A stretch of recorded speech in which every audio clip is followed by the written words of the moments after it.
జగనన్న సంక్షేమ పథకాలే తనను గెలిపిస్తాయని మంత్రి ఉషశ్రీ చరణ్ ధీమా వ్యక్తం చేశారు. పెనుకొండ శాసనసభ అభ్యర్థిగా ప్రకటించడంతో పెనుకొండకు వచ్చిన సందర్భంగా మంత్రి ఉషశ్రీ చరణ్కు వైసీపీ శ్రేణులు గ్రాండ్ వెల్కమ్ పలికాయి. ప్రతి ఒక్క వైసీపీ నాయకుడు కార్యకర్తతో కలిసిపోయి పనిచేసి గెలుస్తానని మంత్రి ఉషశ్రీ చరణ్ చెప్పారు.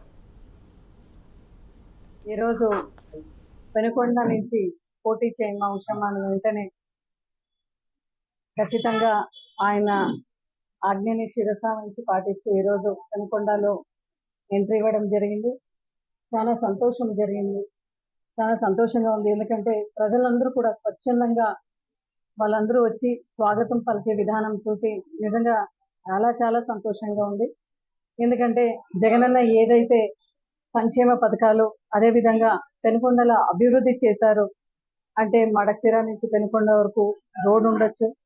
ఈ జిల్లాలో అందరికన్నా బాగా డెవలప్ అయిన ఈ పెనుకొండలో ఒక మంచి హాస్పిటల్ మళ్ళా కాలేజ్ కూడా తీసుకురావడం, అదేవిధంగా హైందవ ధర్మానికి ప్రతీకంగా సాంకేతంగా జగనన్న ఈరోజు మద్దతు పలుకుతూ కూడా ఇక్కడ కొండ మీద రోడ్ వేయడము, అలాగే లక్ష్మీ నరసింహ టెంపుల్ నిర్మించాలని ఇస్కాన్ వాళ్ళు చెప్పడం వల్ల ఆ ఒక అభివృద్ధికి తోడ్పడడం జగనన్న ఈరోజు పెనుకొండ నుంచి పోటీ చేయడం అవసరమని వెంటనే ఖచ్చితంగా ఆయన ఆజ్ఞని శిరసావహించి